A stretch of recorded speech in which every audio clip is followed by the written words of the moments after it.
Bonjour, c'est Amandine pour être essentiellement bien aujourd'hui. Une foire aux questions pour répondre à l'ensemble des questions qu'on me pose régulièrement dans le sein de ma communauté, justement par rapport aux essais bébés, à différentes thématiques autour de ça. Et donc j'ai décidé de faire une vidéo spéciale réponse aux questions. Alors sur 5 thématiques spécifiques qui sont les questions concernant tout ce qui concerne les cycles, les questions concernant l'ovulation. Donc là, ça fait le deuxième type de question. Troisième type de question concernant à quel moment du cycle c'est le plus opportun pour avoir des rapports sexuels. Quatrième question, j'ai mes petites notes pour ne pas oublier. Quel type d'examen et à quel moment faire des examens pour approfondir un petit peu sa fertilité, savoir un peu où on en est.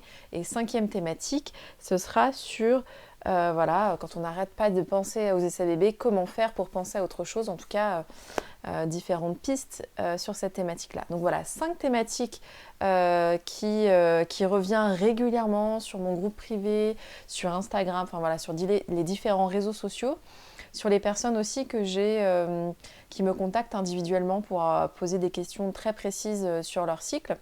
Et donc voilà un petit peu le panel de questions qu'on peut me poser couramment. Donc j'espère que ça pourra répondre à l'ensemble de vos problématiques que vous aussi vous pouvez rencontrer. Alors la première thématique qui consiste à renseigner sur le cycle, souvent on me pose des questions à type voilà, est-ce que mon cycle fonctionne normalement? Qu'est-ce qu'un cycle régulier? Est-ce que mon cycle et s'il est irrégulier, est-ce que ça peut poser problème en termes de fertilité? Voilà, un petit peu comment fonctionne le cycle de la femme. On pourrait vous répondre un peu rapidement. L'idée, c'est de déjà savoir que le cycle menstruel, donc c'est le cycle qu'on a régulièrement à chaque moment des règles. Donc en fait, le premier jour du cycle correspond au premier jour des règles. Ça déjà, c'est un premier point de départ. Ensuite, il faut savoir que dans un cycle, il y a 4 phases différentes. Il y a la phase des menstruations, donc des règles. Voilà, à proprement parler, si on peut dire. Ensuite, il y a la phase préovulatoire, donc c'est la deuxième phase. Troisième phase, c'est l'ovulation. Et quatrième phase, c'est la phase post-ovulation. Donc, sur ces 4 phases du cycle, globalement, on fonctionne tous de la même façon. Après, on est toutes différentes et chaque cycle peut varier d'un cycle à un autre. Il faut savoir qu'il y a énormément de facteurs qui peuvent perturber le cycle, que ce soit une fatigue importante, du stress, des perturbateurs endocriniens dans la façon dont on va s'alimenter, les produits cosmétiques qu'on va mettre sur la peau ou les produits ménagers qu'on va utiliser. Enfin, tout ça peut perturber le cycle et du coup modifier un petit peu anarchiquement notre cycle.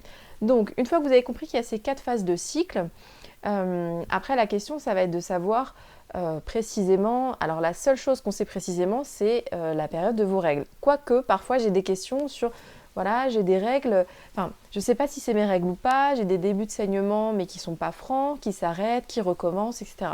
Alors déjà, pour revenir sur, normalement, les menstruations, donc les règles, ce sont des saignements, alors soit assez intenses, soit qui augmentent en intensité sur plusieurs jours et normalement qui ne s'interrompent pas. Donc ça veut dire que ça dure 2 à 7 jours, les menstruations, 2 à 3 jours au minimum, jusqu'à 7 jours en moyenne. Et il faut savoir que voilà, l'objectif des menstruations, c'est de pouvoir libérer l'endomètre qui s'est constitué dans l'utérus pour faire ce nid confortable potentiellement à l'ovule fécondé, qui se dégrade en fait à la fin du cycle pour justement donner la naissance à un nouveau cycle. S'il n'y a pas eu d'ovule fécondé qui s'est implanté dans cette paroi utérine, du coup, il y a un nouvel endomètre qui va se mettre. Mais avant qu'il y ait un nouvel endomètre, il faut justement que l'ancien se détache, se desquame. Donc c'est ce qui va faire les menstruations. Donc souvent, ça peut être un sang qui est de différentes couleurs, avec des caillots, avec qui est plus ou moins intense en fonction des femmes et du début ou de la fin des règles. Mais en tout cas, c'est différent des spottings qui sont en dehors de la période des règles et qui peuvent être ponctuels pendant le cycle. Voilà. Alors ça, c'est pour un petit peu vous expliquer un petit peu le cycle et l'ovulation, comment la détecter. Donc en étant à l'écoute de votre corps, parce que la glaire cervicale, donc les pertes vaginales que vous allez avoir tout au long du cycle, va varier en fonction de la période du cycle où vous êtes. Donc au début, elle va être plutôt jaunâtre, pâteuse, et juste avant l'ovulation et pendant l'ovulation, la glaire va devenir plus translucide, filante. Donc si vous la prenez entre vos doigts, donc dans votre protection, sur votre lingerie, on va dire, ça ressemble plutôt à du blanc d'œuf. Voilà, donc en fonction de si elle est plus abondante, translucide et filante, donc c'est vraiment le signe que votre glaire cervicale est optimale, donc ça annonce l'ovulation qui va se produire dans les heures à venir. Bon, justement, c'est un petit peu une autoroute pour les spermatozoïdes, pour les guider jusqu'à votre ovule. Donc ça, c'est pour le cycle. Après, si vous voulez vraiment voir si les différentes phases du cycle correspondent à un cycle dit normal, ou en tout cas qui fonctionne normalement, c'est de prendre votre température tous les matins avant de poser le pied par terre, à peu près le mieux c'est à la même heure tous les matins, et de voir un petit peu la fluctuation de la courbe, en sachant qu'il y a une légère petite diminution de la température avant l'ovulation, et qu'au moment de l'ovulation, il va y avoir un pic. Mais on va souvent le voir après coup. En tout cas, vous allez voir ce pic au niveau de la température. Et après, c'est censé être en plateau sur la deuxième, en tout cas la dernière phase du cycle, celle qui est après l'ovulation. Donc, au début du cycle, votre température varie un petit peu, mais ça n'a pas vraiment d'importance. Vous avez une petite baisse de la température juste avant l'ovulation, un pic qui annonce l'ovulation, après coup l'ovulation, parce que vous avez un petit décalage entre la température et réellement ce qui se passe dans votre corps. Et après, c'est en plateau.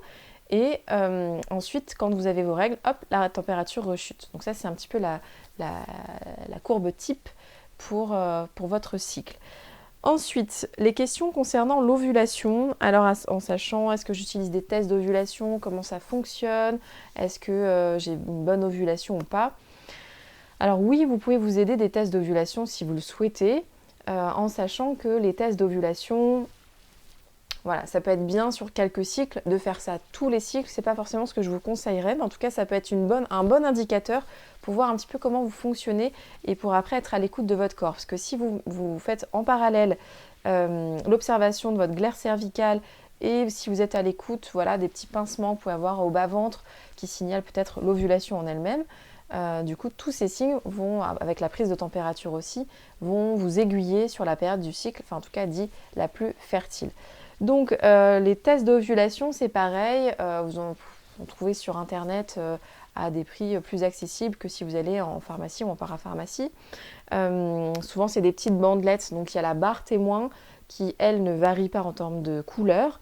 Et en fait la deuxième barre qui est la barre qui constitue le taux de votre LH. LH c'est l'hormone qui est produite au niveau de l'hypophyse qui en fait va dire entre guillemets, à vos ovaires, là, c'est le moment d'ovuler. Donc, en fait, le pic de LH va avoir lieu le temps que le message arrive à vos ovaires. Donc, il va y avoir un petit décalage, en général, de 24 à 48 heures au moment où votre pic est détecté. Donc, les deux barres sont soit de la même couleur, soit la barre qui vous représente est plus foncée que la barre témoin. Donc, là, ça veut dire que vous êtes au pic LH. Donc, ça veut dire que vous allez ovuler dans les jours qui suivent. Donc, en fonction des tests, en moyenne 24 à 48 heures, en moyenne c'est 24 heures. Donc c'est là que c'est important de vraiment être assidu au niveau des câlins pour optimiser vos chances de tomber enceinte.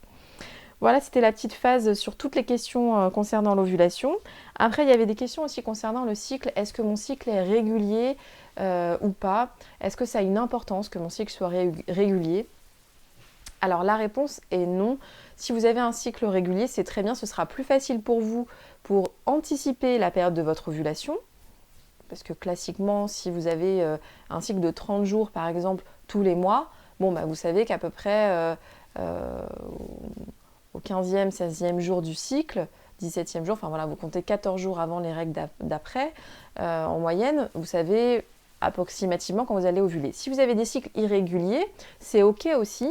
La seule chose, c'est que vous ne pouvez pas prévoir le moment en tout cas anticiper le moment où vous allez ovuler. Donc là, c'est vraiment, on va dire, plutôt quelque chose à affiner, c'est sur votre observation.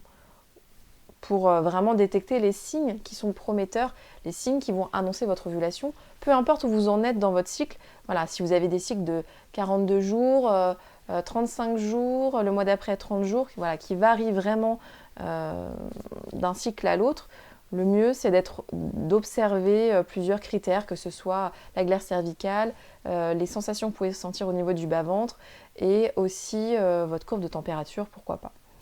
Voilà, ensuite pour enchaîner sur les différentes questions, alors je vous avais parlé de à quel moment c'est le plus important pour avoir des rapports sexuels, en tout cas des câlins qui puissent vous aider à favoriser vos essais bébés, donc à tomber enceinte. Eh bien j'ai envie de vous dire, en fonction de votre cycle, une fois que vous vous connaissez, alors c'est plus facile pour vous de détecter votre période fertile. La période dite fertile, c'est à peu près une petite semaine avant votre ovulation jusqu'à 2 jours après l'ovulation, globalement. Parce que voilà, c'est pas une science exacte et qu'on ne sait pas exactement quand l'ovulation va se produire exactement. Donc l'idée c'est de faire des câlins régulièrement dans cette période dite fertile. Donc le mieux c'est de faire tous les 2 à 3 jours. Après l'idée c'est vraiment pas de se forcer. Vous faites l'amour quand vous en avez envie avec votre conjoint.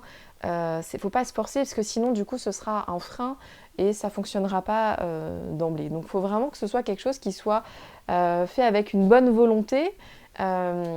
Et voilà, tout se passera au mieux. Donc après c'est vrai que plus c'est régulier, plus ça amène de chance pour fertiliser, pour que votre cycle soit fertile, en tout cas qu'il y ait fécondation, parce que c'est vrai que si vous ne faites pas l'amour, entre guillemets, au bon moment, forcément, ça ne va pas aider à tomber enceinte à ce moment-là. Voilà, en sachant que vous faites au mieux, et l'idée, c'est de ne pas se forcer, vraiment, c'est important. Ensuite, sur ce que peux vous dire par rapport à vos examens, alors ça va être une vidéo qui est un peu plus longue que d'habitude, par rapport aux examens de fertilité, en général, les médecins, les gynécos ne prescrivent pas d'examen de fertilité avant 1 an d'essai bébé. Donc l'idée c'est de peut-être avoir d'autres avis, ça dépend aussi de votre âge, parce que c'est vrai qu'au-delà de 35 ans, ça peut être intéressant de faire des examens de fertilité avant les 1 an, parce que justement, entre guillemets, le temps peut jouer en votre défaveur, donc autant anticiper si vous pensez peut-être avoir des problèmes de cycle ou autre. Voilà, en tout cas avant, vous pouvez aussi demander à votre médecin traitant de vous faire un bilan hormonal au niveau sanguin. Voilà, déjà ça peut être une premier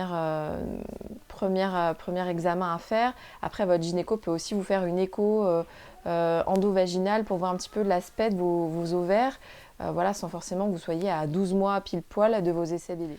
Concernant la dernière thématique sur le fait de penser trop aux essais bébés, est-ce que ça pose problème pour tomber enceinte? Parce que souvent, peut-être que votre entourage vous dit « mais arrête d'y penser, plus tu vas y penser, moins ça va marcher. Voilà, je connais un tel, elle a arrêté d'y penser et ça a fonctionné. » Alors, j'aimerais vous dire que d'y penser, c'est normal, parce que si c'est votre rêve le plus cher de devenir maman, c'est ok d'y penser. La seule chose, c'est qu'il ne faut pas que ce soit obsessionnel. C'est-à-dire qu'il ne faut pas que ce soit source de stress de penser tout le temps à ça. Donc l'idée, c'est de penser raisonnablement à vos essais bébés, ça c'est ok. Et de trouver une alternative pour ne pas y penser trop, donc pour ne pas y penser tout le temps, parce qu'en fait, si vous y pensez tout le temps, en effet, ça peut vous stresser, et le stress, ça peut vous bloquer au niveau hormonal, et du coup, être contre-productif pour vous aider dans vos essais bébés. Donc l'idée, ça va être de trouver une passion, une activité qui vous détende, qui vous fasse du bien, qui vous fasse penser à autre chose pendant ce moment-là, et juste trouver un équilibre entre les deux. C'est normal que vous ayez envie de tomber enceinte si c'est votre rêve le plus fou. C'est normal de penser régulièrement à ça si vous avez envie de tomber enceinte. La seule chose, c'est d'y penser de façon équilibrée, dans le sens où vous pensez à vos essais bébés et aussi vous faites plaisir sur d'autres choses. L'idée, ça peut être par exemple de faire de la méditation, de faire du sport de façon modérée, de ne pas faire un sport trop intense parce que ça peut aussi perturber au niveau hormonal, mais faire quelque chose qui vous détende, de la marche, pourquoi pas de l'activité manuelle, de la peinture, du jardinage, voilà, n'importe quelle activité qui vous fera du bien et qui vous aidera à vous détendre. Voilà, c'est la fin de cette vidéo foire aux questions sur les différentes thématiques que je vous ai citées. J'espère que ça vous aura aidé sur vos questionnements que vous pouvez avoir vous-même sur votre cycle, sur votre ovulation, sur vos essais bébés en général. Voilà, si vous avez apprécié cette vidéo, pensez à mettre un petit pouce vers le haut pour m'encourager, à mettre des commentaires, ça me fait toujours plaisir si vous mettez des petits commentaires ou des petites questions qui vous concernent. Et abonnez-vous à ma chaîne, voilà, ça sera aussi une façon de continuer à me soutenir pour que je continue à vous faire ce genre de vidéos. Et je vous dis à très bientôt. Ciao!